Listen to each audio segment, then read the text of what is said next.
number 4 today about stress management, and I believe today we're going to talk about the actual thing that we are here for. We've been building up towards the 4th episode, namely the management of stress. Is that true, eh? That's true. That's Okay. absolutely true. Yes.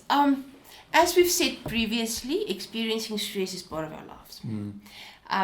We cannot escape, whether it is, the small incidents, the minor incidents, to the major crises. We need to face our stress. Yes. In order to be able to face our stress, we need to know what causes our stress. And we've looked at that in the previous episode. What we want to do today is to look at how do we go about managing our stress. I do believe that prevention is better than cure. So firstly, I just want to talk a bit about how do we prevent stress Okay. before we cure the stress that we already have. Yes. Okay. Previously, we divided stress into internal and external stresses. So I'm going to use the same pattern in discussing how we address our stress. And internal stresses, we said, were created by our own belief systems and how we compare ourselves to other people, how we evaluate ourselves in relation to our world. Now, in preventing that feelings of failure and not being good enough and having unrealistic expectations, which often come from our comparing ourselves to other people, I think the most important and most practical way of addressing that is to ask yourself the simple question of what is the truth. When I look at that Instagram photo that so upsets me, and I ask myself, what is the truth? I might realize that that is a photoshopped photo. Nobody splashes their unhappiness on Instagram. They splash the parties and the outings and the good times. It's one-sided. It's absolutely one-sided. So as soon as we realize that that is the truth, it changes the way we think about what we see. And how we measure ourselves to what we see. When we make that image our truth. Absolutely. If you realize what the reality behind that image is, you become more realistic. I understand. Yeah. Okay, in how you evaluate that image. You are more informed, in other words. Exactly.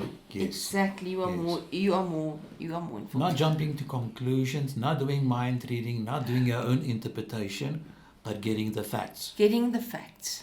Yes. Getting the facts. Yes. The same goes, for that colleague you so envy. Should you be like that colleague? Is that the truth? Is the truth you should be like him or her? Or is the truth, I am my own person? Because anyway, you won't know what's going on behind their doors. The image that they portray is not so perfect necessarily behind the doors. Exactly.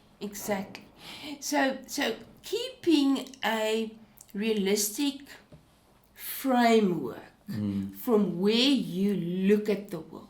Like a reality check. Like a reality check. Yeah. Reality check. It really helps to, from time to time, take a hard, honest look at yourself. Face it. Face it. Face it. Yeah. Face it. Am I looking at the world through skewed lenses? It reminds me of, I heard this saying once, we don't see things as it is, we see things as we are. Exactly. Through our own lenses, our filters. Exactly. That's exactly what we do. And unfortunately, the world bombards us with perfect people. So-called perfect people. So-called perfect people. Exactly. Yeah. And then, that leads to feelings of inferiority and things like that. You need to look a specific way. You need to be a specific way. And one of the things that I often tell my clients is that you cannot be everything for everybody. You are not a cupcake. You need to be you. And as soon as we're able to stop that comparing, we can actually alleviate a lot of that internal stress we are experiencing. Okay, and then if we look at the external stressors, they are those things that are outside of ourselves, and we often have no control over those stresses. But again, preventing is better than curing. So if it is possible for us to address or avert some of those stresses, we can also alleviate our own stress levels. And I want to take simple examples. We've referred in a previous episode to commuting. Commuting is a reality, okay, for most of us in different ways. If your commuting causes you stress, there are a few things that you might be able to do. Firstly, you can maybe try to move closer to work. Or, if your work allows it, you can discuss working from home a day or two, per week with your manager. So, you might have 20% or 40% less stress. Or you might consider, more flexible working hours and offer that as a suggestion, to your management, so that you maybe start a bit later and leave a bit later, to miss some of the traffic or whatever. And in that way, at least have that stone out of the bag, of stresses that you carry around. Yeah. If you, for example, suffer from an email overload, you can devise a system where you only read emails during a specific time of day. And you communicate that to colleagues and other role players, that you only read emails maybe for 45 minutes in the morning and 45 minutes in the afternoon, and that's it. You can start to give or to prioritize emails directed at you, specifically at you, not those in which you are just copied. And in that way, minimize the overload. You can, for example, have a policy that you do not read emails after hours or during vacation. So that you have the time to relax and have the time, to spend with loved ones. Those things that we actually need to be healthy people. Absolutely. Yeah.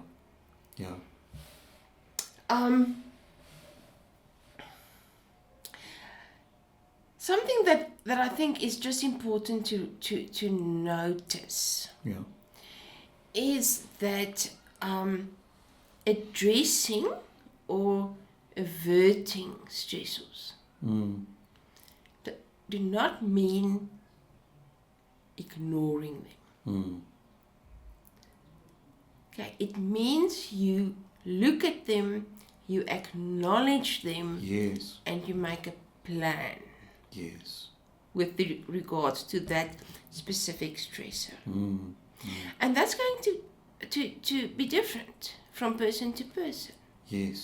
Both what the stressor is, but also the plan that you're going to make. And what I hear is that sometimes we need to use common sense, like the example we spoke of air before about the pothole. That we're not going to drive through the pothole. If possible, we're going to do our best to avert, to divert, to avoid in a positive sense there, in a positive context there. And that is also what I hear today, a beautiful way of managing our stress. Sometimes we put ourselves in stressful situations by doing things that we weren't supposed to do, by saying yes where we were supposed to say no, being more assertive, for instance. And what happens? It could have been avoided. Exactly. And sometimes, as you say, common sense. Sometimes we just need to be practical. About things. Absolutely. Even though it's hard sometimes. Moving house is not easy. But if you go through the I almost want to say trauma of moving house once, and that means that you're going to save 2 hours a day commuting for the next 10 years. I mean, let's think practical. Let's think realistic. Yes. And to be very, very much having a problem-solving approach towards managing stress. In that way. Yes. That will make a difference. So that's the external stresses that you spoke about. Yes, and the external stresses that you can actually address or avert. Some of them you cannot. You have to sometimes, when there's ongoing coming traffic, you have to drive through the pothole. Exactly. And sometimes you've got 2 or 3 potholes that you need to drive through. You have to face the music. Yes, you have to face the music. Yes.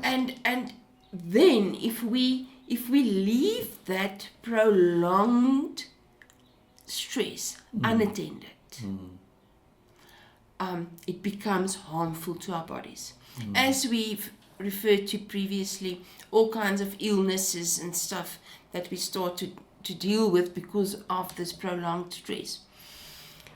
What we now need to do, if we are faced with this prolonged, unavoidable type of stress, is we need to put some measurements in place for our bodies to cope better on all levels. Because we're a system. So if the emotions go haywire, the physical systems go haywire. So we need to give attention to all of it when we develop coping skills and stress management mechanisms. Okay, so the first thing that I would like to touch upon is very, very simplistic. and that is breathing techniques. Oh, yes. Yeah. I call that the first aid for stress. It is something that you can do anywhere, anytime. There's a variety of breathing techniques available and described in literature, and our viewers and listeners are more than welcome to just Google breathing techniques and they will find. The one that I quickly want to describe is called box breathing. Oh, yeah. Okay, very simple. It works in 4 counts. Okay. All right. So it is breathe in through the nose for 4 counts. Then you hold the breath for 4 counts. You exhale through the nose for 4 counts, and then you wait for 4 counts. And then you repeat.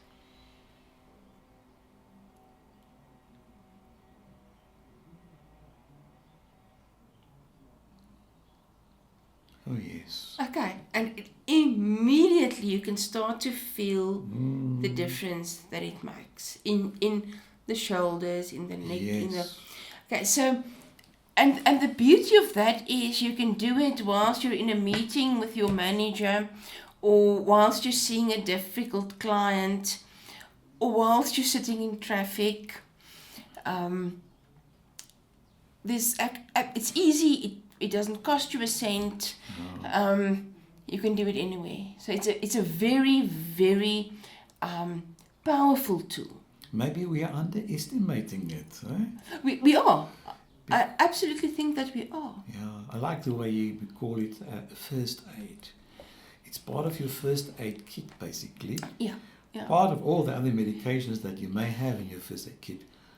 Keep in mind that without breathing, it's going to be, you're coming short. You're coming short. And you need this aspect, this skill. Yes. What a beautiful, to breathe the breath of life, to inhale it, and it brings calmness and relaxes you. Absolutely. Centers us, brings you just to the present moment. Again, yeah. Box breathing. You Box call it, breathing, yeah. Then we've got things that we call self-care mechanisms. And there's a few things, and I think we all know it. It's just good to be reminded of it from time to time. Yes. First thing is you need to get sufficient sleep.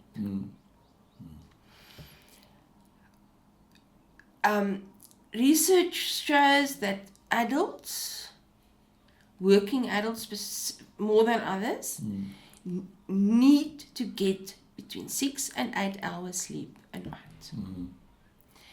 If you continuously have less than 6 hours sleep a night, it is going to start to show in your efficiency at work, and your interpersonal relationships, etc. All those things that where stress manifests, we see insomnia, lack of sleep, sleep deprivation. Sometimes we see that play a role. Absolutely, yeah. And then secondly, exercise. Oh, yes. Okay. And I know that's a swear word in many people's vocabulary. It does not have to mean going to the gym every day, and do a 2-hour workout. If you can just take a walk for about 30 minutes, around about 4 times a week, it already starts to make a difference. It will. If you enjoy jogging, if you enjoy swimming, some people enjoy participating in sports. Maybe there's a sport club, an action cricket or a sevens rugby club or whatever that you can join. Please do so. Yeah. Just get moving. in some way or the other. I can imagine that when we break away from this passive sitting, doing nothing, and even moping around there, it's not going to get us anywhere. Exactly. We need to move. Like, for instance, here in this studio where I'm sitting now, next building is the gym. So hereafter, I'm going to go to the gym, because we've been sitting, I'm enjoying this sitting here, but I need to move other muscles hereafter. Absolutely. I can imagine if a person has been working in the mine the whole day, certain muscles, certain movements, the whole time has been in operation. And now, when you start, as you say, go for a walk, or jog, or soccer, just to exercise other muscles, can have a tremendous impact on your stress levels, I imagine. But absolutely, because it causes your body to secrete the good feel hormones. Oh yes. And okay, they've got big names, and I'm not going to go there now. But your body actually secretes these good feel hormones, which makes you feel better and lowers your stress levels. Absolutely, yeah. And another interesting thing is that if we're physically active, we also use some of the excess adrenaline and cortisol that we have in our bodies. Yes. So it's a win-win situation all the way. Yes. A little bit of cortisol, glutamate, as you said in the beginning, is necessary, but when it's too much. Yeah, the excessive.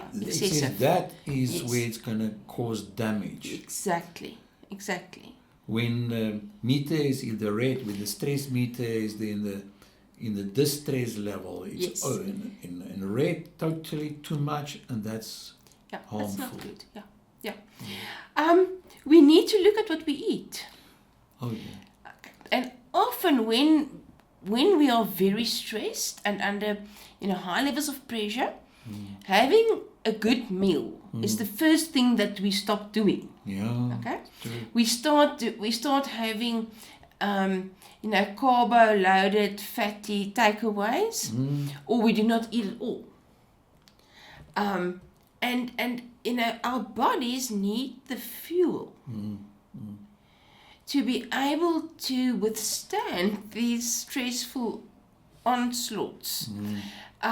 So yes, try and take the time, even if it's grabbing a fresh piece of fruit or a veggie on the go, a carrot on the go or something like that.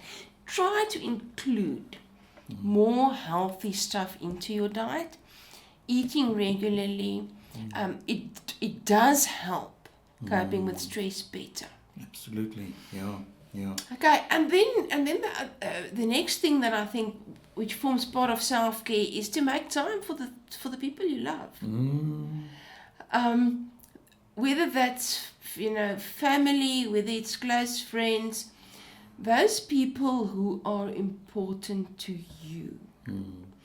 And I do think that is maybe the thing that actually goes first in our busy lives. We don't get to our friends and our family the way that we should. And interesting enough, Jath, that research is actually, it's quite recent research, indicated that the quality of our social relationships is the biggest predictor of longevity. Bigger than, and maybe I must not say that now, but it's bigger than smoking or not smoking or not abusing alcohol. Connections. The connections. Those very connections we make are so powerful. Yeah. So, do not leave your loved ones behind. We need them to cope better with stress. Absolutely. We need each other. Absolutely. We should not neglect our relationships. It's extremely important.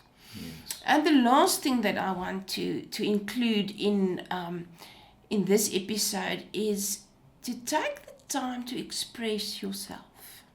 Yes. And I think that's often the thing that we give the very last bit of attention to, if at all. A bit of me time. And in that me time, do something that you are passionate about.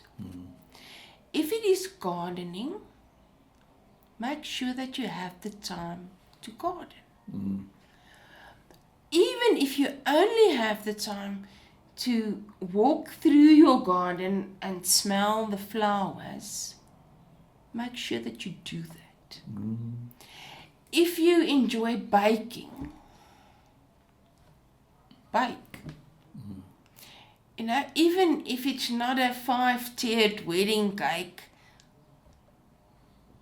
bake a banana loaf. Express that passion, that creativity, that thing that makes you happy. Oh, yes. Find the time to do that. And even, you can even combine, and that's something like I'm just thinking about now. Expressing yourself and making time for somebody you care about, you can actually combine that. No? If you have a shared interest, combine, the two things, and then you actually get to both, your passion and your friend or family member. That's a beautiful way to end this episode, where you connect with those that you care deeply about, but you also have the freedom, the environment, the space to express yourself there, along with them, doing things together, whether it's watching a soccer match, whether it's going out together to a movie, or just share your heart, open up, talking about what matters the most to you. Yes. These are the things that matter. So thank you for coming in to the studio today, and that we could have such a profound discussion about stress management. And what I learned today is basically, Helena, how actually it's simple. This is not rocket science. It's basic stuff, Helena. This is not stuff that people have to go and study. No. It's available on our fingertips, but people don't do it. Yes.